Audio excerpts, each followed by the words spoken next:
ഞാനും എൻ്റെ അടുത്തൊരു ഒരു ഒരു റൂമിൽ രണ്ടുപേരും, ഞാനും ഒരു ബംഗാളി ബ്രോയും, ഞങ്ങൾ രണ്ടുപേരുന്നുണ്ടായിരുന്നു. അതായത് ഞാൻ സ്റ്റാഫിനെ ട്രെയിൻ ചെയ്യുന്നത്, മറ്റേ മോട്ടിവേഷൻ ട്രെയിൻ ചെയ്യുന്നത്, കോമൺ ഗൈസ് യു ഹാസ് സാധനമൊക്കെ അടിച്ച് ഡയലോഗ് അടിച്ച് നമുക്ക് ഈ പ്രൊഡക്റ്റ് വിൽക്കാൻ പറ്റും എന്നൊക്കെ പറഞ്ഞ് അങ്ങനെയൊക്കെ ഞാൻ 100-300 പിള്ളേരൊക്കെ ഞാൻ മറ്റേ മോട്ടിവേഷനൊക്കെ കൊടുത്ത് അങ്ങനെയൊക്കെ ചെയ്തിരുന്ന. ചിത്രത്തിൽ എനിക്ക് കിട്ടുന്നൊരു ഹൈപ്പ് അല്ലെങ്കിൽ എനിക്ക് ആ ഒരു റീച്ച് കിട്ടിയിട്ടുണ്ടെങ്കിൽ അതിൻ്റെ ഒരു 50% എന്തായാലും ആസിക്കയുടെ സപ്പോർട്ടില്ല.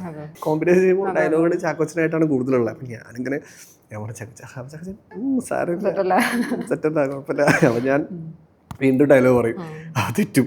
പിന്നെ എനിക്ക് മൊത്തം ഇതായി, എനിക്കെന്തോ എങ്ങനെയോ ഒരു പോയിന്നുള്ളൂ. അപ്പം ഞാനും ഒരു മിഡിൽ ക്ലാസ് ഫാമിലിയിലുള്ള, എൻ്റെ അച്ഛൻ മേസ്തിരിയാണ്, സാധാരണക്കാരനാണ്. എന്തോ ഞാൻ ആ ഒരു ഫ്ലോയിലങ്ങ് പോയിന്നുള്ളൂ. അപ്പോൾ എന്തോ എനിക്ക് വീട്ടിലൊരു പ്രഷർ ഇല്ലാത്തതുകൊണ്ടായിരിക്കും, അതായത് എന്താ പറയുക, വീട്ടിലെ സപ്പോർട്ട് എന്നാണ്, വീട്ടിലെ പ്രഷർ ഇല്ലാത്തതുകൊണ്ടായിരിക്കും എനിക്ക് അങ്ങനെ ഒരു ഫ്ലോന് പോകാൻ പറ്റും. പക്ഷെ എല്ലാവരും സാഹചര്യം അങ്ങനെയല്ല. അപ്പോൾ ഓൾറെഡി രേഖയിലാണെങ്കിലും രേഖ ചിത്രത്തിലാണെങ്കിലും ഒക്കെ ഒരു വില്ലൻ കഥാപാത്രം ആ ഒരു ഷെയ്ഡിലാണല്ലോ ചെയ്തത്. അപ്പോൾ അത് ആക്സെപ്റ്റ് ചെയ്യുമ്പോഴേക്കും ഉണ്ണിക്കൊരു പേടി ഉണ്ടായിരുന്നു, ദാറ്റ് ഞാൻ ഇനി വില്ലൻ റോള് മാത്രമേ ഇനി വരുള്ളൂ, ഞാൻ ഇങ്ങനെ കാരണം അത്ര അടിപൊളിയായിട്ട് ചെയ്തിട്ടുണ്ട്, ഐ മീൻ ഡെഫിനറ്റ്ലി. പക്ഷെ എങ്കിലും ഇത്രയും നന്നായിട്ട് വില്ലൻ റോള് ചെയ്യുന്നതുകൊണ്ട് ഇനി ഹീറോ കിട്ടില്ലേ, നമുക്ക് അങ്ങനെ ഒരു പേടി എന്തെങ്കിലും ഉണ്ടായിട്ടുണ്ട്? അങ്ങനെയൊന്നും ചിന്തിച്ചില്ല. ഞാനാകെ സിനിമ കിട്ടണം മാത്രമേ അഭിനയിച്ചുള്ളൂ. സിനിമ കിട്ടണം, സിനിമ ചെയ്യണം, ഓപ്പർച്യൂണിറ്റീസ് വരുമ്പം നമ്മളത് ഭയങ്കരമായിട്ട് ചൂസ് ചെയ്യും. ഇപ്പം ഞാൻ പറഞ്ഞത്, ഇപ്പം നമ്മളിപ്പം ഒരുപാട് ആക്ടേഴ്സ് ഉണ്ട്. അപ്പം അതിൽ നമ്മളെ വിളിക്കുക എന്ന് പറയുന്നത് തന്നെ വലിയ കാര്യം. ഇപ്പം എൻ്റെ ഒരു ഏജ് കാറ്റഗറിയിൽ കുറേ ആക്ടേഴ്സ് നമുക്കുണ്ട്. അപ്പം അതിൽ നമുക്ക് സിനിമ കിട്ടുക എന്നുള്ളതാണ് ഏറ്റവും വലിയ കാര്യം. കിട്ടുന്ന മോസ്റ്റ്ലി നല്ല സിനിമകൾ ഞാൻ ചെയ്യും, നല്ല ക്യാരക്ടേഴ്സ് ചെയ്യും. അപ്പൊ ഇനി വരുന്ന പ്രോജക്ട്സ് ഫുള്ള് വില്ലൻ ആണെങ്കിലും ചെയ്യും. പിന്നെ ജീവിക്കണ്ടേ, ഫുള്ളി വില്ലൻ ചെയ്യുന്നല്ല, വില്ലനും ചെയ്യും. എന്തായാലും നമ്മുടെ വില്ലൻ ക്യാരക്ടേഴ്സ് വരും നമുക്ക്. അപ്പം അതുകൊണ്ട് അതൊരു പ്രശ്നമൊന്നുമില്ല. വില്ലൻ ഒരു വില്ലൻ ചെയ്യും, വേറെ ക്യാരക്ടർ ചെയ്യും, അങ്ങനെ ഉള്ളൂ. ഇപ്പൊ വേറെ ക്യാരക്ടറിനെ കുറിച്ച് പറയുമ്പോഴാണ് ഓഫീസർ ഓൺ ഡ്യൂട്ടിയിലെ അല്ലെ ഒരു അടിപൊളി ക്യാരക്ടർ ചെയ്തിട്ടുണ്ടായിരുന്നു. അപ്പൊ അത് എങ്ങനെ ഉണ്ടായിരുന്നു ആ എക്സ്പീരിയൻസ്? നല്ലായിരുന്നു. അത് വെച്ചാൽ ഒന്നാമത്തെ കേസ് വെച്ചാൽ പോലീസ് ആയതുകൊണ്ട് തന്നെ നമ്മൾ ഇന്നേ വരെ പോലീസ് വെച്ചാൽ ഞാൻ ബാക്കിയുള്ളതിലാണെങ്കിലും നമുക്ക് പിടിക്കാൻ പറ്റും. പോലീസ് ഇച്ചിരി ടാസ്ക് ഉണ്ടായിരുന്നു സത്യം പറഞ്ഞാൽ. കാരണം വെച്ചാൽ ഡയലോഗ് ഡെലിവറി, നമ്മുടെ ബോഡി ലാംഗ്വേജ് ഒക്കെ ഡിഫറെൻ്റ് ആണ്. മറ്റേതിൽ എനിക്ക് എവിടേക്കെങ്കിലും നമുക്ക് ട്വണ്ടിലാലിനെ ഇടയ്ക്ക് കൊണ്ടുപോകാം. പക്ഷേ ഓഫീസിന് വീട്ടിൽ പറ്റില്ല. കാരണം വെച്ചാൽ ഭയങ്കരമായിട്ട് സീരിയസ് ആണ്. ആ ക്യാരക്ടർ അങ്ങനെ ചിരിക്കുന്നൊന്നുമില്ല. ഫുൾ ടൈം ഇപ്പം സാർ ചിരിയില്ല, ക്യാരക്ടർ ചിരിക്കുന്നില്ല. അപ്പം അത് ഇച്ചിരി ഡിഫിക്കൽട്ട് ആയിരുന്നു. പിന്നെ ഡയലോഗ് ഡെലിവറി കുറച്ച് ടാസ്ക് ആയിരുന്നു. അങ്ങനെ ബാക്കി എല്ലാത്തിലും ഒരു സ്ലാങ് നമുക്കിപ്പം രേഖയാണെങ്കിൽ ഒരു കാസർഗോഡ് കാഞ്ഞങ്ങാട് സ്ലാങ് ആയിരുന്നു. ഇതാണെങ്കിൽ വക്കച്ചനാണെങ്കിൽ ഒരു നോർമൽ സ്ലാങ്, സാധാരണ ഇപ്പം സ്ലാങ് ആയിരുന്നു. പക്ഷെ ഇതിലേക്ക് വരുമ്പം മറ്റേ ആറ്റിറ്റ്യൂഡ് വേറെ, സംസാരം വേറെ. സാർ ഇന്ന കേസിൽ വന്നാൽ പെൺകുട്ടിയുടെ പേര് സാർ ഇതായിരുന്നു സാർ, ചെയ്യാൻ പറ്റും സാർ അത് അന്വേഷിച്ചു, ഈ സാധനം അന്വേഷിച്ചു സാർ, പക്ഷെ കിട്ടില്ല സാർ ബസ്സിൻ്റെ നമ്പർ നോക്കിയത് ഡബിൾ ടിക്ക് ഇങ്ങനെ പറഞ്ഞു. അപ്പം ഞാനിതിങ്ങനെ എക്സാമ്പിൾ പറയാം. അപ്പോൾ ഈ ഡയലോഗ് പറയുമ്പോൾ നമുക്ക് ഭയങ്കര ബുദ്ധിമുട്ടാണ്. അപ്പം ഞാനിത് കുറേ റീടേക്കൊക്കെ പോയായിരുന്നു. എനിക്ക് ഞാൻ റീടേക്ക് പോകുമ്പോൾ ഞാൻ അങ്ങനെ ചാക്കോച്ചനായിട്ടാണല്ലോ കോമ്പിനേഷൻ ചെയ്യുമ്പോൾ ഡയലോഗുകൾ ചാക്കോച്ചനായിട്ടാണ് കൂടുതലുള്ളത്. സാരമില്ല സെറ്റല്ല കുഴപ്പമില്ല. അപ്പം ഞാൻ വീണ്ടും ഡയലോഗ് പറയും, അത് തെറ്റും. പിന്നെ എനിക്ക് മൊത്തം ഇതായി, നമ്മൾ 2 വർഷം ഡയലോഗ് തെറ്റിക്കഴിഞ്ഞാൽ പിന്നെ ബേസിക്കലി ഞാനൊരു കോഴിക്കോട്ടാനായതുകൊണ്ട് എനിക്ക് സ്പീഡ് കൂടുതലാണ്, അത് കൺട്രോൾ ചെയ്യണം. അപ്പോൾ ഡയലോഗാണ് എനിക്ക് ഡയലോഗ് പറഞ്ഞ് തീർക്കാന്നുള്ളൊരു മൂഡായി ആ സ്ഥാനത്തേക്ക്. പക്ഷേ അവരത് ഭയങ്കരമായിട്ട് ഡയറക്ടർ ജിത്തു ചേട്ടനൊക്കെ ഭയങ്കര കുഴപ്പമില്ല, നീ ഇങ്ങനെ പറഞ്ഞാൽ മതി, ഇങ്ങനെ സംസാരിച്ചാൽ മതി വെച്ചിട്ട്. പിന്നെ ഡബിൽ വന്നപ്പം നമുക്കത് കുറച്ചും കൂടി കാര്യങ്ങൾ പറഞ്ഞു തന്നു. അങ്ങനെ അത് സെറ്റായി. ശരിക്കും പറഞ്ഞാൽ ഇത്രയും സപ്പോർട്ടീവ് ആയിട്ടുള്ള ഒരു ക്രൂ ഉള്ളത് തന്നെയാണെന്ന് തോന്നുന്നു. അതെ, എനിക്കൊന്ന് ഞാൻ വർക്ക് ചെയ്ത എല്ലാ സിനിമകളും ക്രൂസ് ഭയങ്കര സപ്പോർട്ടീവ്. പിന്നെ ഇപ്പം രേഖാചിത്രവും രേഖയും ഫ്രീഡം ഫൈറ്റും ഓഫീസറും ഞാൻ കണ്ടിട്ടുണ്ട്. ഡെഫിനറ്റ്ലി ഇപ്പൊ ആസിഫിക്ക ആണെങ്കിലും പറയുന്നത്, ഐ മീൻ അത്ര സപ്പോർട്ടീവായിട്ട്.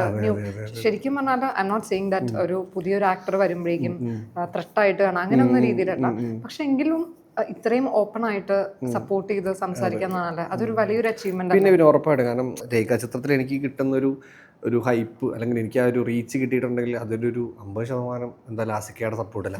ആസിക്ക എന്ന ഒരു ഇൻ്റർവ്യൂവിൽ പറഞ്ഞൊരു വേർഡിലാണ് ആളുകൾ കുറച്ചും കൂടി ഇപ്പം ഓൺലൈൻ മീഡിയ ആണെങ്കിലും അതേപോലെ ബാക്കി ആളുകളാണെങ്കിലും എല്ലാവരും അറിഞ്ഞത്. അങ്ങനൊരു ഡയലോഗ് എന്നെ പറ്റി പറഞ്ഞുകൊണ്ടാണ്. അതൊരു ഭയങ്കര ബ്ലെസ്സിങ് ആയിട്ട് ഫീൽ ചെയ്യുന്നു.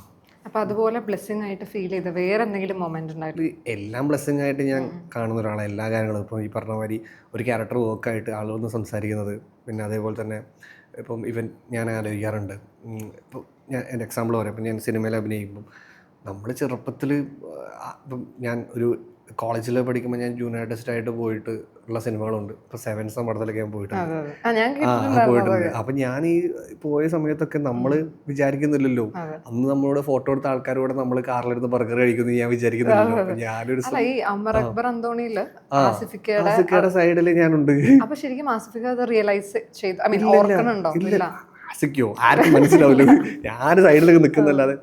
അല്ല അത് ഷെയർ ചെയ്തിട്ടുണ്ടായിരുന്നു രേഖ പറഞ്ഞിട്ടുണ്ട് ഞാൻ പറഞ്ഞിട്ടുണ്ട്. ഓക്കെ. പിന്നെ വേറൊരു കാര്യം പറഞ്ഞപ്പോൾ എനിക്ക് പിന്നെ തോന്നിയത് നമ്മളോട് ആൾക്കാർ ഫോട്ടോ എടുക്കാൻ വരുന്നത്, നമ്മൾ ചെയ്ത പരിപാടി നല്ലതെന്ന് പറയുന്നത്, അതൊക്കെ ഭയങ്കര ബ്ലെസ്സിങ് ഉള്ള കാര്യം. അപ്പം ഞാൻ എല്ലാം ഒരു ബ്ലെസ്സിങ് ആയിട്ട് കരുതുന്നുണ്ട്. ഇത്രയും വർഷമായിട്ട് കുറേ ചാലഞ്ചസ് ഒക്കെ ഫേസ് ചെയ്തിട്ടും ആ ഗിവ് അപ്പ് ചെയ്യാതെ മുമ്പോട്ട് പോകുന്ന അത് അത്രയും ഒരു ആഗ്രഹം ഉള്ളതുകൊണ്ടായിരിക്കും അല്ലെ സിനിമയിൽ അഭിനയിക്കണം എന്നുള്ളത്. അത് ഉറപ്പായിട്ടും നമുക്ക് അത്രയും നമ്മൾ ഭയങ്കരമായി ഇഷ്ടപ്പെട്ടൊരു സാധനത്തിന് വേണ്ടി നമ്മൾ ട്രൈ ചെയ്യാന്നുള്ളതാണല്ലോ നമ്മുടെ ലൈഫിൽ എന്തെങ്കിലുമൊക്കെ. അപ്പം ഞാൻ ആലോചിച്ച ഒറ്റ കാര്യമുള്ളൂ, നമുക്ക് ഇങ്ങനെ ഒരു ഡ്രീമുണ്ട്, നമ്മളതൊന്ന് ട്രൈ ചെയ്ത് നോക്കാം. ഇനി അഥവാ കിട്ടിയില്ലെങ്കിൽ കുഴപ്പമില്ല, ട്രൈ ചെയ്ത് തോറ്റാലും കുഴപ്പമില്ല രീതിയിലാണ് ഞാൻ അങ്ങനെ ഒരു സാധനം വെച്ചിട്ടാണ് ഞാൻ പോയിരുന്നത്. പക്ഷേ ഇപ്പോൾ ഈ ഇരിക്കുന്ന സമയത്ത് ഞാൻ ബാക്കോട്ട് ആലോചിക്കുമ്പോൾ അടിപൊളിയാണ്, ഗിവ് അപ്പ് ചെയ്യാത്തത് അത്രയും നിർത്താത്തത് നന്നായി. അപ്പം ഇത്ര ആളുകൾ നമ്മൾ അറിയുന്നു, സിനിമകൾ കിട്ടുന്നു, നല്ല സിനിമകൾ ചെയ്യാൻ പറ്റുന്നു എന്നൊക്കെ പറയുന്നത് ഭയങ്കര സന്തോഷമുള്ള കാര്യമാണ്. ഇപ്പോൾ താങ്കൾ ശരിക്കും പറഞ്ഞാൽ ഇതിനു മുമ്പ് എനിക്ക് തോന്നുന്നു ഒരു സെയിൽസ് ജോബാണ് ചെയ്തിട്ടുണ്ടായിരുന്നത്. അപ്പം അതിൽ നിന്ന് സിനിമയിലേക്ക് പോകുന്നു എന്നുള്ള രീതിയിൽ വീട്ടുകാരോട് പറയുമ്പോൾ, കാരണം നമുക്ക് സൊസൈറ്റി ആണെങ്കിലും വീട്ടിലാണെങ്കിലും ഒക്കെ ഒരു കോൺസെപ്റ്റ് എങ്ങനെയാന്ന് വെച്ചാൽ ഒരു സ്റ്റേബിൾ ജോബ് അല്ലെ, ഒരു സ്ഥിരമായിട്ടൊരു ഇൻകം കിട്ടുന്ന ഒരു ജോബ് അതാണല്ലോ കൂടുതൽ പ്രിഫർ ചെയ്യാറ് നോർമലി. അപ്പൊ ഇങ്ങനെ ഒരു അൺസ്റ്റേബിൾ ആയിട്ട് അല്ലെങ്കിൽ അൺസർട്ടൺ ആയിട്ടാണ് ചില ആൾക്കാർ മൂവീസിനെ കാണുന്നത്. അപ്പൊ അങ്ങനെയുള്ള ഫിലിം ഇൻഡസ്ട്രിയിലേക്ക് പോകുന്നു എന്ന് പറഞ്ഞപ്പോഴേക്കും വീട്ടുകാർ അല്ലെങ്കിൽ ഫാമിലി എങ്ങനെയാണ് റിയാക്ട് ചെയ്തത്? പ്രത്യേകിച്ചൊന്നും പറഞ്ഞില്ല. എന്താന്ന് കാണിച്ചു? അതെ, പ്രത്യേകിച്ചൊന്നും പറഞ്ഞില്ല. കാരണം ഞാൻ കുറെ കാലമായിട്ട് ജോലി എടുത്തോണ്ടിരിക്കണം. അപ്പം എനിക്ക് കുറച്ച് കഴിഞ്ഞപ്പോൾ എനിക്കിങ്ങനെ സഫിക്കേഷൻ അടിച്ചു. ടാർഗറ്റ്, പ്രഷർ, ബോസിന്റെ ചീത്തവിളി, അത് ഭയങ്കര. ഞാൻ സെയിൽസും അതേപോലെ ട്രെയിനിങ്ങിന് പോയിട്ടുണ്ട്. അതായത് ഞാൻ സ്റ്റാഫിനെ ട്രെയിൻ ചെയ്യുന്നത്, മറ്റേ motivation train, common guys U has സാധനമൊക്കെ അടിച്ച് ഡയലോഗ് അടിച്ച് നമുക്ക് ഈ പ്രോഡക്റ്റ് വിൽക്കാൻ പറ്റും എന്നൊക്കെ പറഞ്ഞാൽ അങ്ങനെയൊക്കെ ഞാൻ 100-300 പിള്ളേരൊക്കെ ഞാൻ മറ്റേ മോട്ടിവേഷനൊക്കെ കൊടുത്ത് അങ്ങനെയൊക്കെ ചെയ്തിരുന്ന. കുറച്ചേ പേര് എനിക്ക് എൻ്റെ മോട്ടിവേഷൻ പോയി. കാരണം നമുക്കിത് ഇങ്ങനെ ചെയ്ത് പിന്നെ സെയിൽസിലേക്ക് മാറിയാൽ. പക്ഷേ ഒരു മൊമെന്റ് ആകുമ്പോൾ നമുക്ക് മനസ്സിലാവും നമ്മൾ ഇവിടെ ജീവിക്കുന്നത് നമുക്ക് ഇഷ്ടമുള്ള കാര്യങ്ങൾ ചെയ്തിട്ടാണല്ലോ ജീവിക്കേണ്ടത്. വെറുതെ കുറെ കാശ് കിട്ടിയിട്ട് വലിയ കാര്യം. അന്ന് കുറച്ച് കാശൊക്കെ ഉണ്ടായിരുന്നു, സാലറി ഒക്കെ ഉണ്ടായിരുന്നു, ഇൻസെൻറ്റീവ് കിട്ടും, സാലറി കിട്ടും, അത് ഇതൊക്കെ കിട്ടും. പക്ഷെ എന്ത് കിട്ടിയാലും നമുക്കൊരു ഹാപ്പിനെസ് പരിപാടി ഇല്ല. അപ്പോൾ അതുകൊണ്ട് ആ മൊമെന്റിൽ ഞാൻ വിചാരിച്ചു നമുക്ക് ഇഷ്ടമുള്ള കാര്യത്തിന് വേണ്ടി ഇറങ്ങിത്തിരിക്കാം എന്ന് വിചാരിച്ചിട്ട് ഇറങ്ങി. അല്ല ഇപ്പൊ നമ്മുടെ സത്യം പറഞ്ഞാല് താങ്കൾ ഈ പറയുമ്പോഴാണ് ഞാൻ റിയലൈസ് ചെയ്യുന്നത് there are so many people out there അവരുടെ പാഷൻ പെർസ്യൂ ചെയ്യാണ്ട്, അതായത് വീട്ടിലെ സാഹചര്യം ആവാം അല്ലെങ്കിൽ അവരുടെ ഒരു പേഴ്സണൽ പ്രശ്നം കൊണ്ടായിരിക്കാം ഒരു സ്റ്റേബിൾ ആയിട്ടുള്ള ജോബ് മാത്രം ഡിപ്പെൻഡ് ചെയ്ത് അവരുടെ ഡ്രീം ചേസ് ചെയ്യാണ്ട് നിൽക്കുന്ന ഒത്തിരി പേരുണ്ട്. May be they are in there 30s or 40s. അപ്പൊ അങ്ങനെയുള്ള ആൾക്കാരോട് ഫ്രം സ്ക്രാച്ച് അവര് ഈ പാഷൻ പെർസ്യൂ ചെയ്യാൻ ആഗ്രഹിക്കുകയാണെങ്കിൽ താങ്കൾ എന്തായിരിക്കും അവരോട് പറയുന്നത്? ആൾക്കാരെ ഡിപ്പെൻഡ് ചെയ്ത് ഇപ്പം ഞാൻ പറഞ്ഞാൽ എൻ്റെ കൂടെ ഓഡീഷൻ വന്ന കുറേ ആൾക്കാരുണ്ടായിരുന്നു. ഞാൻ ഓഡീഷന് പോകുന്ന ആ സെയിം സമയത്ത് ഓഡീഷൻ വന്ന ആൾക്കാരുണ്ട്. ഇവരിപ്പോൾ എനിക്ക് മെസ്സേജ് അയക്കും, ഇവർ ജോലിയൊക്കെ എടുക്കുന്നുണ്ട്, ഫാമിലി, കുട്ടികൾ, അതേപോലെ തന്നെ അവരവരുടെ പ്രാരാബ്ദം കാര്യങ്ങളൊക്കെ ആയിട്ട് പോകുന്നുണ്ട്. അപ്പോൾ അവർക്ക് മെസ്സേജ് കേട്ടാൽ ഞങ്ങൾക്ക് ഭയങ്കര സന്തോഷമുണ്ട്, നീ ഇങ്ങനെ കണ്ട സമയത്ത് സന്തോഷമുണ്ട്, നമുക്കൊന്നും ആവാൻ പറ്റിയില്ല എന്നുള്ള സന്തോഷം, വിഷമമുണ്ട്, പക്ഷെ നിന്നെ കാണുമ്പോൾ ഞങ്ങൾക്ക് ഹാപ്പിയാണ്. ഞങ്ങൾ ഇന്ന ആൾക്കാരുടെ ഇപ്പോൾ അന്ന് കുറേ പരിചയപ്പെട്ട കുറേ ആൾക്കാരുണ്ട്. അപ്പോൾ ഇന്ന ആൾക്കാരൊക്കെ പേര് പറയും, ഇന്ന ആൾക്കാരൊക്കെ ഞങ്ങൾ കൂടുന്ന സമയത്ത് ഞങ്ങൾ പറയാറുണ്ടെന്നൊക്കെ പറയുമ്പോൾ നമുക്കൊരു സന്തോഷമുണ്ട്. പക്ഷെ അവർക്കുള്ളിൽ ഭയങ്കര വിഷമമുണ്ട്. പക്ഷേ എല്ലാവർക്കും സാഹചര്യം ഒരേപോലെ അല്ലല്ലോ. എനിക്കെന്തോ എങ്ങനെയോ ഒരു പോയിന്നുള്ളൂ. ഇപ്പം ഞാനും ഒരു മിഡിൽ ക്ലാസ് ഫാമിലിയിലുള്ള, എൻ്റെ അച്ഛൻ മേസ്തിരിയാണ്, സാധാരണക്കാരനാണ്. എന്തോ ഞാൻ ആ ഒരു ഫ്ലോയിലങ്ങ് പോയിന്നുള്ളൂ. അപ്പോൾ എന്തോ എനിക്ക് വീട്ടിലൊരു പ്രഷർ ഇല്ലാത്തതുകൊണ്ടായിരിക്കും, അതായത് വീട്ടിലെ സപ്പോർട്ട് എന്ന് പറഞ്ഞാൽ വീട്ടിലെ പ്രഷർ ഇല്ലാത്തതുകൊണ്ടായിരിക്കും എനിക്ക് അങ്ങനെ ഒരു ഫ്ലോന് പോകാൻ പറ്റി. പക്ഷേ എല്ലാവരും സാഹചര്യം അങ്ങനെയല്ല, ചിലവർക്ക് പോകാൻ പറ്റാത്തൊരവസ്ഥ ഉണ്ടാവും. പക്ഷേ ആഗ്രഹമുള്ളവർ ഇപ്പോഴും ട്രൈ ചെയ്തുകൊണ്ടിരിക്കുന്നുണ്ട്. ഇപ്പോഴും ഞാൻ കുറേ ഏജിലുള്ള ചേട്ടന്മാരെ ഞാൻ കാണാറുണ്ട്, ഇപ്പോഴും ട്രൈ ചെയ്യുന്ന എന്തോരം ആൾക്കാരുണ്ട്. ട്രൈ ചെയ്യുന്ന ആൾക്കാർക്ക് പറയാം, ഒരു ഇത് വേണം എന്ന് പറയുന്ന ഒരാൾക്കാരുണ്ടെങ്കിൽ ഉറപ്പായിട്ടും അവർ ഇത് വിടൂല. ഇപ്പോഴും ട്രൈ ചെയ്യുന്ന ആൾക്കാർ കുറേ ഉണ്ട്. അപ്പം ഞാൻ കണ്ടിട്ടുണ്ട് കുറേ ചേട്ടന്മാരെ, ഞാൻ പണ്ടുണ്ട് കുറേ ചേട്ടന്മാർ ഇപ്പോഴും കാണും. ഇവിടെ ഓർമ്മയുണ്ട് ജൂനിയർ ചേട്ടന്മാർ വരുമ്പോൾ അപ്പം ആ ചേട്ടാ എന്തെങ്കിലും വിശേഷം അപ്പോഴും ഞാൻ കാണുന്ന ആൾക്കാരുണ്ട്. അത് ഓരോരുത്തരെ ഡിപ്പെൻഡ്സ്, ഓരോ പേഴ്സൺസ്. രേഖ മൂവിയെ കുറിച്ച് പറയുമ്പോൾ പറയാണ്ടിരിക്കാൻ പറ്റുന്ന ഒരു പേരുണ്ട് അല്ലെ, അത് വിൻസിയാണ്. അത്രയും പവർഫുൾ ആയിട്ട് താങ്കളുടെ ഓപ്പോസിറ്റ് ഇത്രയും സൂപ്പർ ആയിട്ട് പെർഫോം ചെയ്യുന്ന ഒരു ആക്ട്രസ്. അപ്പോൾ ആളുടെ കൂടെ അഭിനയിച്ചപ്പോഴേക്കും എങ്ങനെ ഉണ്ടായിരുന്നു ആ ഒരു എക്സ്പീരിയൻസ്? സത്യം പറഞ്ഞാൽ നമ്മൾ ഇപ്പം ഒരാൾ പെർഫോം ചെയ്യുകയാണെങ്കിൽ നമ്മൾ ഓപ്പോസിറ്റുള്ള ഒരു ആക്ടറും കൂടി പെർഫോം ചെയ്യുമ്പോഴാണ് നമുക്കൊരു ഒരു സാധനം കിട്ടുക. അപ്പോൾ വിൻസി ആ കാര്യത്തിൽ ഭയങ്കര അടിപൊളി തീയായിരുന്നു. കാരണം നമുക്കൊരു ഗിവൻ ടേക്ക് ഉണ്ടെങ്കിൽ നമുക്കൊരു സീനാണെങ്കിലും അത് പെർഫോം ചെയ്യാൻ പറ്റും. അപ്പോൾ അത് വിൻസി ഭയങ്കര സപ്പോർട്ടീവ് ആയിരുന്നു. ഭയങ്കരമായിട്ട് നമ്മളെ കൂടെ തന്നെ നിന്നിടാം, ഇതിങ്ങനെ ചെയ്യാം നമുക്ക്, അല്ലെങ്കിൽ നമ്മൾ ഇങ്ങനെ പരിപാടി പിടിക്കാം, ഇങ്ങനെ സാധനം ചെയ്യാം എന്നൊക്കെ വിൻസിയും കൂടി സപ്പോർട്ട് ചെയ്തിട്ടാണ് നമുക്ക് അതിലെ ഓരോ സീൻസും വർക്ക് ആയിട്ടുണ്ടെങ്കിൽ അതിനും വിൻസി ഒരു ഭയങ്കര ഫാക്ടറായിരുന്നു. പിന്നെ ഇപ്പോൾ മൂവിനെ കുറിച്ച് പറയുമ്പോൾ നോർമലി ഒരു ആസ്പയറിംഗ് ആക്ടർ നേരെ ട്രെയിൻ കയറി പോകുന്നത് ചെന്നൈ അല്ലെങ്കിൽ മെഡ്രാസിലാണ്. പക്ഷേ ഉണ്ണി കോഴിക്കോട് നിന്ന് ട്രെയിൻ കയറി വന്നത് കൊച്ചിയിലാണ്. ട്രെയിനാണോ ബസ്സാണോ? അല്ല, ട്രെയിനാ. അതെന്തുകൊണ്ടാണ് ചെന്നൈ അല്ലെങ്കിൽ മദ്രാസ് പിടിക്കാണ്ട് കൊച്ചിയിലേക്ക് വന്നതെന്ന കഥ? അന്ന് നമ്മൾ ഈ ഷോർട്ട് ഫിലിംസും ഇതൊക്കെ ചെയ്യുമ്പോൾ കുറച്ച് 2-3 ആൾക്കാരൊക്കെ നമുക്ക് അറിയായിരുന്നു. അങ്ങനെ ഒരു കോൺഫിഡൻസിലാണ് നമ്മൾ കൊച്ചിയിലേക്ക് കയറാം ഉള്ളൊരു. എനിക്ക് തോന്നുന്നു അങ്ങനെ ഒരുപാട് പേര്, എനിക്കൊരു 3-4 പേരെ അറിയുള്ളൂ. അവരൊക്കെ ഒന്ന് കാണാൻ, മീറ്റ് ചെയ്യാം, അവരോട് നൈസായിട്ട് കയറാം, അവരുടെ കൂടെ ഒക്കെ നടക്കാം, അങ്ങനെയൊക്കെ വിചാരിച്ചിട്ടാണ് നമ്മൾ കൊച്ചിയിലേക്ക് വണ്ടി കയറി. അവരും സപ്പോർട്ടീവ് ആയിരുന്നു. അതായത് സപ്പോർട്ട് ചെയ്ത് അവരും സിനിമ നമ്മളെ പോലെ തന്നെ ട്രൈ ചെയ്യുമ്പോഴേക്കും നമുക്ക് സ്റ്റേ ചെയ്യാനും അതുപോലെ അങ്ങനെ എല്ലാ കാര്യത്തിലും. എനിക്കിവിടെ വന്നാൽ സ്റ്റേ ചെയ്യാൻ സ്ഥലമൊന്നും ഇല്ലായിരുന്നു ആദ്യം. ഇല്ല, ഞാൻ വന്ന സമയത്ത് ഞാനൊരു ഹോസ്റ്റലിലായിരുന്നു. ഒരു ഹോസ്റ്റലിൽ എനിക്ക് തോന്നുന്നു 2500 രൂപ. അപ്പം ഞാൻ കുറച്ച് കാലം പണിയെടുത്ത പൈസക്ക് കുറച്ച് പൈസ ഉണ്ടായിരുന്നു. അപ്പം ആദ്യം അവിടെ പിന്നെ ഈ പൈസ തീരുമല്ലോ. 2500 രൂപയ്ക്ക് ഞാനും എൻ്റെ അടുത്തൊരു ഒരു റൂമിൽ 2 പേരും, ഞാനും ഒരു ബംഗാളി ബ്രോയും, ഞങ്ങൾ 2 പേരുന്നുണ്ടായിരുന്നു. ഒരു ഹോസ്റ്റൽ സെറ്റപ്പൊക്കെ വന്നത് അന്ന് ആ സമയത്ത് അങ്ങനെ വന്നത്. അപ്പം എനിക്ക് തോന്നുന്നു കൊച്ചി ആണ് നല്ല ഓപ്ഷൻ എന്തൊക്കെ പറഞ്ഞാൽ. കാരണം ഓപ്പർച്യൂണിറ്റീസ് ഉള്ളത് ഇവിടെയാണ്.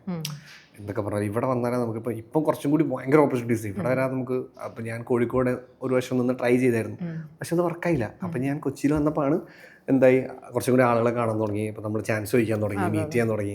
അപ്പോൾ ചാൻസ് ചോദിക്കുമ്പോൾ ഡെയിലി ഓരോരുത്തർ. ഇപ്പം മെയിൻ ഏരിയ എനിക്ക് തോന്നുന്നു നമ്മുടെ സ്റ്റേഡിയം ആയിരുന്നു. മെയിൻ ഏരിയ സ്റ്റേഡിയത്തിൽ മോസ്റ്റ്ലി സിനിമക്കാരുണ്ടാവും. അപ്പം നമ്മൾ മാക്സിമം സ്റ്റേഡിയത്തിൽ ഇറങ്ങി നടക്കുന്നു, കറങ്ങുന്നു, ഇന്നാളെ കാണുന്നു. അപ്പോൾ നമ്മൾ ഈ ഷോർട്ട് വീഡിയോസൊക്കെ ചെയ്തു തുടങ്ങിയിട്ടുണ്ട്. അപ്പോൾ ചേട്ടാന്ന് സംസാരിക്കുമ്പോൾ നമ്മളെ എവിടെയോ കണ്ടിട്ടുണ്ട്.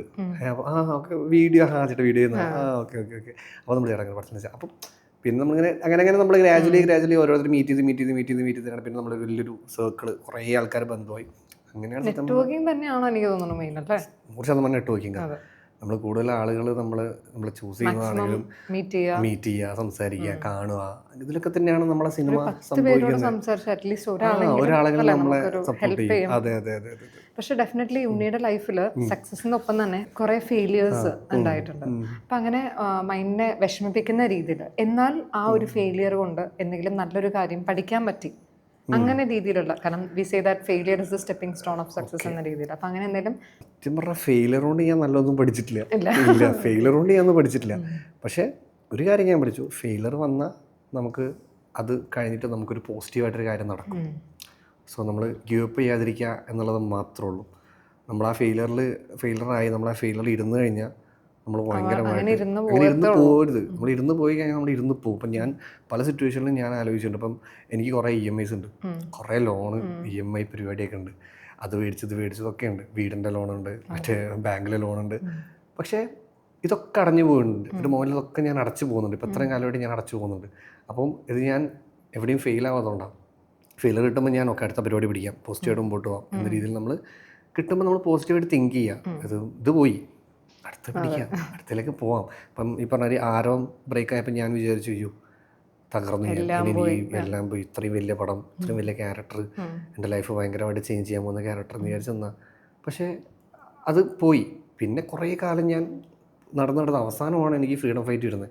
സോ നമുക്കൊന്ന് പോകുമ്പോൾ ഒന്ന് വരും, ചിലപ്പോൾ അത് സമയം എടുക്കും. നമ്മൾ വെയിറ്റ് ചെയ്യാൻ, പേഷ്യൻ്റ് ആയിട്ട് വെയിറ്റ് ചെയ്യാന്നുള്ളതാണല്ലോ കാര്യം അല്ലേ? ഓക്കെ. പിന്നെ ഇപ്പോൾ മൂവിയെ കുറിച്ച് പറയുകയാണെന്നുണ്ടെങ്കിൽ പണ്ടത്തെ സിനിമ അല്ലെങ്കിൽ പണ്ടത്തെ ടെക്നോളജി അല്ല ഇപ്പോൾ ഭയങ്കര ഡെവലപ്പ് ആയിട്ടുണ്ട്. അല്ലെങ്കിൽ മലയാളം ഇൻഡസ്ട്രി മാത്രമല്ല, പൊതുവെ ഒരു ഫിലിം ഇൻഡസ്ട്രി എടുക്കുകയാണെങ്കിൽ നന്നായിട്ട് ഇവോൾവ് ആയിട്ടുണ്ട് അല്ലേ? ആൻഡ് അതിലൊരു വളരെ ഇമ്പോർട്ടൻ്റ് ആയിട്ടുള്ളൊരു ഘടകമാണ് AI അല്ലെ? കുറച്ച് പേര് പേടിച്ചിരിക്കുക AI എന്ന രീതിയിൽ. കാരണം വേറെ ഒന്നുമല്ല, ഇപ്പൊ ഈവൻ നമ്മൾ ഗൂഗിൾ പേയില് നമ്മുടെ മമ്മൂക്കയുടെ വോയിസ് കേൾക്കാറുണ്ട്. നമ്മുടെ പടത്തിലുണ്ടല്ലോ മമ്മൂക്ക. അതെ, ഒത്തിരി സിനിമയിൽ നമ്മൾ കാണുന്നുണ്ട്. സോ AI വരുന്നത് കൊണ്ട് അതൊരു ഗുണമായിട്ടാണോ അല്ലെങ്കിൽ ഒരു ത്രെറ്റ് ആയിട്ടാണോ താങ്കൾ കാണുന്നത്? എനിക്ക് ഫീൽ ചെയ്യുന്നത് രണ്ടും ഉണ്ട് കേട്ടോ. ഗുണമായിട്ടും ഉണ്ട് കുറേ ഏരിയാസിൽ, പ്ലസ് ഇപ്പുറത്ത് നമുക്കത് ഭയങ്കര ദോഷമായിട്ടും ബാധിക്കാം. രണ്ടും വരാം, അല്ലാതെ പോസിറ്റീവ് സൈഡ് മാത്രമല്ല നെഗറ്റീവ് രണ്ടുണ്ട്. ഇപ്പം നമ്മൾ കുറേ വീഡിയോസൊക്കെ റീസെൻ്റ്ലി വന്നതിൽ കുറേ ആൾക്കാരെ ഫേസ് മോർഫ് ചെയ്തിട്ട് വരുന്നത്, അതൊക്കെ ഇപ്പം ഭയങ്കരമായിട്ട് ഒറിജിനാലിറ്റി ഫീൽ അതിലുണ്ട്. ഫേക്ക് നമുക്ക് ഡീപ് ഫേക്ക് നമുക്ക് മനസ്സിലാക്കാൻ പറ്റില്ല. അപ്പം അതൊരു നെഗറ്റീവാണ്. പ്ലസ് നമുക്ക് പോസിറ്റീവായിട്ട് എയിൽ കുറേ കാര്യങ്ങൾ ChatGPT പോലത്തെ കുറേ നല്ല നല്ല കാര്യങ്ങൾ പോസിറ്റീവായിട്ടുണ്ട്. അതേപോലെ തന്നെ ചില വീഡിയോസ് കാണുമ്പോൾ ഭയങ്കര രസമുണ്ട്. അല്ല ചില വീഡിയോസ് ഇപ്പോൾ റീസെൻ്റ്ലി ഇപ്പോൾ എനിക്ക് തന്നെ കുറേ വീഡിയോസ് അപ്പോൾ കുറേ ഫണ്ണായിട്ട്, പക്ഷേ പറഞ്ഞാൽ കുറേ ഏരിയയിൽ പോസിറ്റീവായിട്ടും വലിയ ടെക്നോളജീസ് യൂസ് ചെയ്യുന്നുണ്ട്. അത് രണ്ടും ഉണ്ട്, പോസിറ്റീവും ഉണ്ട് നെഗറ്റീവും ഉണ്ട്. പക്ഷേ AI സിനിമയിൽ വരുമ്പോൾ അത് ഇപ്പോൾ മേ ബി സ്ക്രിപ്റ്റിൻ്റെ കാര്യമാവാം. എക്സാമ്പിൾ പറയുകയാണെങ്കിൽ ഒരു സ്ക്രിപ്റ്റ് ചിലപ്പോൾ സെറ്റ് ചെയ്യാനായിട്ട് നോർമൽ രീതിയിലാണെന്നുണ്ടെങ്കിൽ എഴുതിയൊക്കെ വരുന്ന എല്ലാം സെറ്റ് ചെയ്തുമ്പോഴും കുറേ മാസങ്ങൾ എടുക്കുമായിരിക്കും.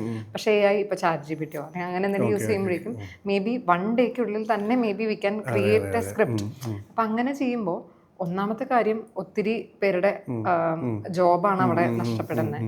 രണ്ടാമത്തെ കാര്യം അങ്ങനെ ഫാസ്റ്റ് ആയിട്ട് കിട്ടുന്ന ഒരു കാര്യം അത്രയും എഫക്റ്റീവ് ആയിട്ട് ഉണ്ടാവും എന്ന് താങ്കൾക്ക് തോന്നുന്നുണ്ടോ? സ്ക്രിപ്റ്റിന്റെ കാര്യത്തിൽ എനിക്ക് തോന്നുന്നു ഈ ഫാസ്റ്റ് ആയിട്ട് കിട്ടുന്നുള്ളൂ, പക്ഷെ എനിക്ക് തോന്നുന്നു ക്രിയേറ്റീവായിട്ടും ക്രിയേറ്റിവിറ്റിയും അത്രയും ഓരോ സ്ക്രിപ്റ്റ് എഴുതുന്നത് ഓരോരോ തോട്ട്സ് വെച്ചല്ല. അപ്പം എന്തൊക്കെ പറഞ്ഞാൽ ഏറ്റവും വലിയ കമ്പ്യൂട്ടർ എന്ന് പറയുന്നത് മനുഷ്യൻ്റെ തലയാണ്.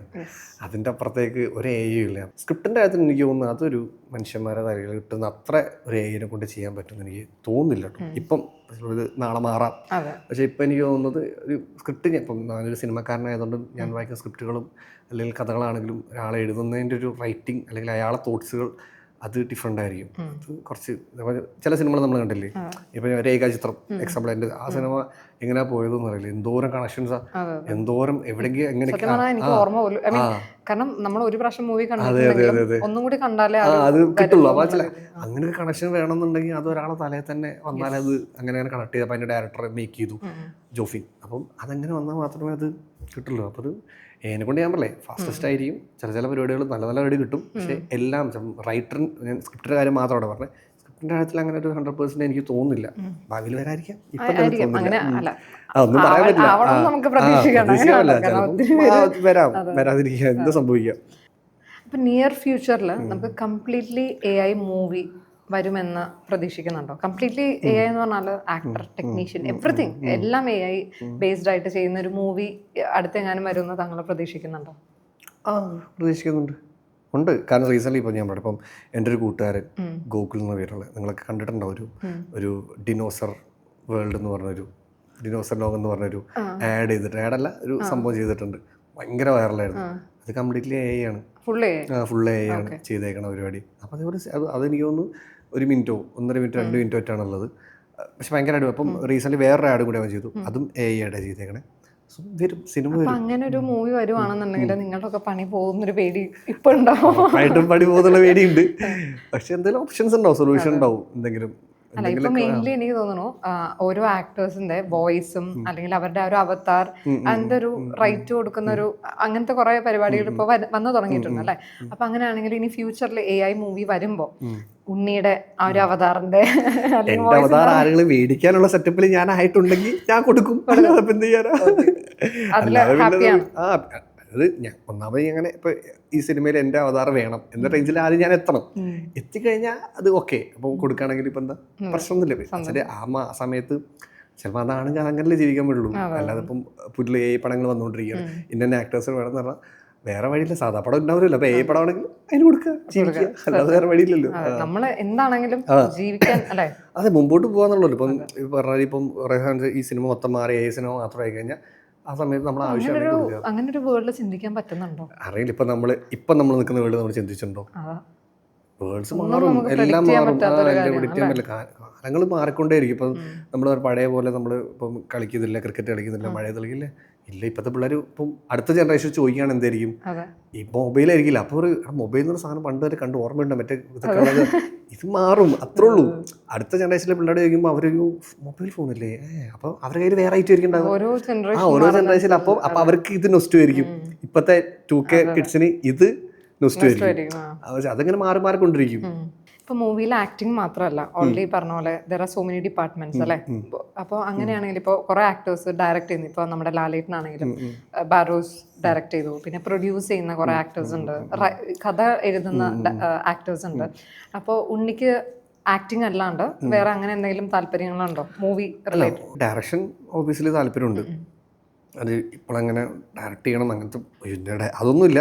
പക്ഷെ ഇഷ്ടമാണ് ഡയറക്ഷൻ ചെയ്യാൻ. കാരണം വെച്ചാൽ ഞങ്ങൾ പണ്ട് ഈ ഷോർട്ട് ഫിലിംസും ഷോർട്ട് വീഡിയോസും കണ്ടിട്ടുമ്പോൾ നമ്മൾ തന്നെയാണ് അത് ഡയറക്റ്റ് ചെയ്യുക. നമ്മൾ ഡയറക്റ്റ് ചെയ്യുന്നു, നമ്മൾ തന്നെ അത് എഡിറ്റ് ചെയ്യിക്കുന്നു, നമ്മൾ തന്നെ അത് മ്യൂസിക് ഇടിപ്പിക്കുന്നു, അങ്ങനെയൊക്കെ നമ്മൾ തന്നെ ചെയ്യുന്നത്.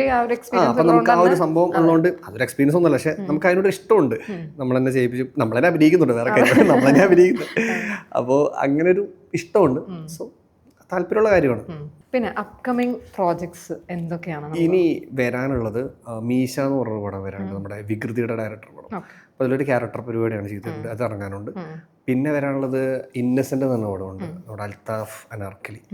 അതിൽ ഞാനൊരു ക്യാമിയോ, ഒരു ഗസ്റ്റ് പരിപാടിയാണ്. കുറച്ചങ്ങനെ വന്ന് കുറച്ച് പൊടിക്കൈക്കിട്ട് അത്രേ ഉള്ളൂ. അതുണ്ട്. പിന്നെ ഞാനും സുധീകോപ്പ എന്ന് പറഞ്ഞ സുധീചേട്ടനല്ലേ, സുധീകോപ്പയും കൂടി ഒരു പടം ഇപ്പം റീസെൻ്റ് ഷൂട്ട് കഴിഞ്ഞു, അതും റിലീസുണ്ട്. പിന്നെ കുറച്ച് പ്രോജക്ട്സ് ഇങ്ങനെ കമ്മിറ്റ് ചെയ്ത് വെച്ചിട്ടുണ്ട്, അതിന് തുടങ്ങാൻ വേണ്ടി.